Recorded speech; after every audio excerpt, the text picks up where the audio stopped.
আমাদের পাড়া আমাদের সমাধান শিবির পরিদর্শনে রাজ্যের মন্ত্রী মনোজ তিওয়ারি।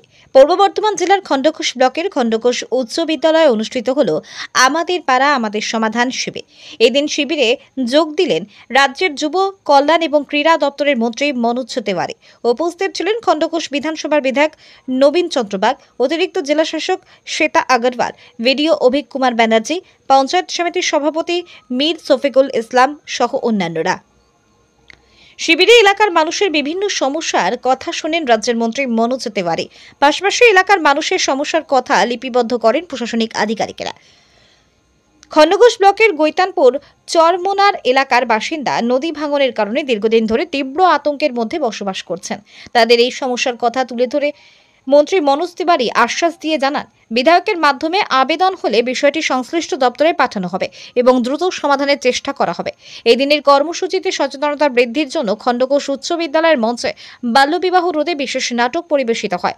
প্রশাসনিক এবং সামাজিক দিক থেকে গুরুত্বপূর্ণ এই শিবিরে উপস্থিত থেকে সাধারণ মানুষের পাশে থাকার বার্তা দিলেন রাজ্যের মন্ত্রী এবং এলাকার বিধায়ক। বর্ধমান থেকে সঞ্জিত করে রিপোর্ট, বিপি নিউজ পূর্ব বর্ধমান। দেখো, প্রত্যেক কটা গ্রামে ডিস্ট্রিক্টে অনেক প্রতিভা উঠে আসে, খেলাধুলো করে, কেউ নৃত্য করে, কেউ নাটক করে, বিভিন্ন রকমের আর্টিস্টরা আছে, প্রতিভা আছে। সেগুলোকে সম্পূর্ণভাবে একটা প্ল্যাটফর্ম দেওয়া উচিত। অবশ্যই যা যা করানো আছে আপনাদের মাধ্যমে, যদি একটা আমাদের বিধায়ককে যদি আপনারা একটা আবেদন করেন, তাহলে উনি ওই আবেদনটা আমাদের দপ্তরে যদি পাঠায়, তাহলে অবশ্যই যেটা করণীয় আছে সেগুলো। তাই জন্য মাননীয় মুখ্যমন্ত্রী আমায় পাঠিয়েছে এইখানে আমার পাড়ায় আমার সমাধানের মাধ্যমে মানুষের সঙ্গে মুখোমুখি হতে পেরেছি।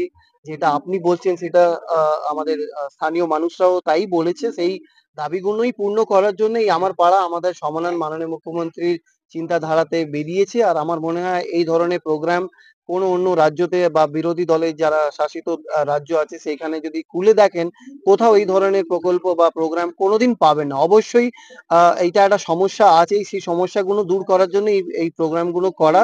আর সেখানে স্পষ্ট করে দিদি বলে দিয়েছে প্রায় 90 দিনের মধ্যে দ্রুত গতিতে কাজ হয়ে পোর্টালে আপলোড হয়ে যাবে কি কি কাজ হয়েছে না হয়েছে। এখানে সম্পূর্ণভাবে ট্রান্সপারেন্সি দিদি রেখেছে, যেটা কোনোদিন আমরা অন্য রাজ্যতে যারা যারা শাসিত করে বিরোধী দলেরা, তারা কোনোদিন এই ধরনের প্রোগ্রাম করতে পারে না। তাই জন্য বারবার এটা প্রমাণ হয়ে থাকে কি আমাদের দিদি যেটা বলে, what Bengal things today India things tomorrow. আসু সমস্যা, গ্রামের ছোট ছোট সমস্যা, সেই সমস্যাগুলো তুলে ধরেছেন। তিনি কথা দিয়েছেন, তিনি লিপিবদ্ধ করেছেন এবং মোবাইলে ছবি করে নিয়ে গেছেন। যে সমস্যার কথা গ্রামের মানুষরা আজকে তুলে ধরেছেন, সেই সমস্যাগুলো মুখ্যমন্ত্রী মমতা বন্দ্যোপাধ্যায়ের কাছে বলবেন। এবং আপনারা জানেন যে আমাদের পাড়া আমাদের সমাধান প্রতিটি বুথে হচ্ছে 10 লক্ষ করে টাকা আজকে অ্যালট করেছেন। সেই টাকা দিয়ে যতটা সম্ভব সেই কাজগুলো আমাদের যারা আছেন আধিকারিকরা তারা করবেন এবং 90 দিনের মাথায় সেই কাজ কিন্তু আমাদের বুথে বুথে ইমপ্লিমেন্ট হবে।